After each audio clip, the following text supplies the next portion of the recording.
this is a good year for us to go back to being the underdogs and Yeah. just grinding it out, kind of like how everyone hated KC and they went in and win a Super Bowl. Oh yeah.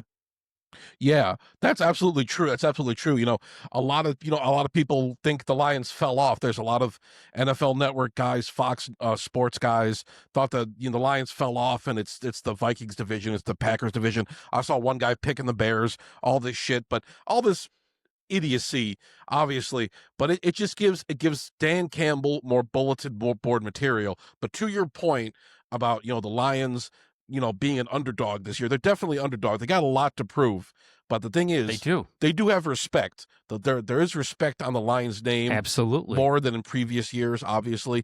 But with that respect, I don't have to argue my Lions anymore. No. I feel like when I walk somewhere and you're in Lions gear, it's like you're not going to get shit about it. You're going to get like, hell yeah, dude. Yeah, right? I wear this hoodie and people are slapping me high fives and stuff. But giving anyways, you money. But with that respect, with the aura, with the extra credibility the Lions have, they got a big target on their back now, and other teams are going to want to knock them back down to earth. So Lions got to bring their A game. They can't take nothing for granted. They got to execute.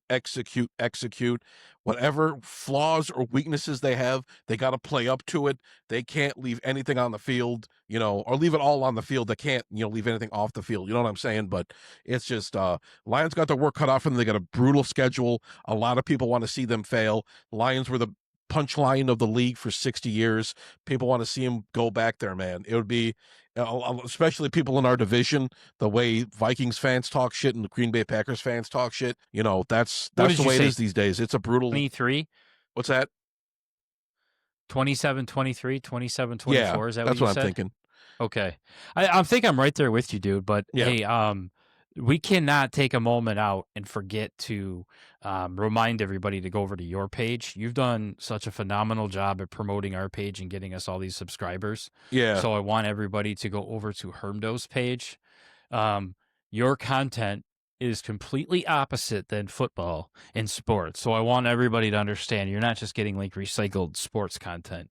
You're getting some top-notch, just, I don't know, what would you like to title this as?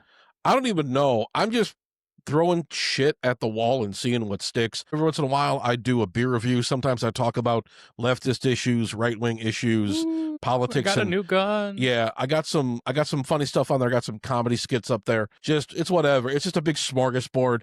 I'm doing the conspiracy stuff that wasn't really netting very positive returns, but yeah, it's just kind of a little bit of everything, and with your sports content, with other stuff like that, I'm glad to see I'm getting as much attention as I am. I always wanted to be a famous YouTuber, so now I am. I just farted. The AI bubble's about to dirt.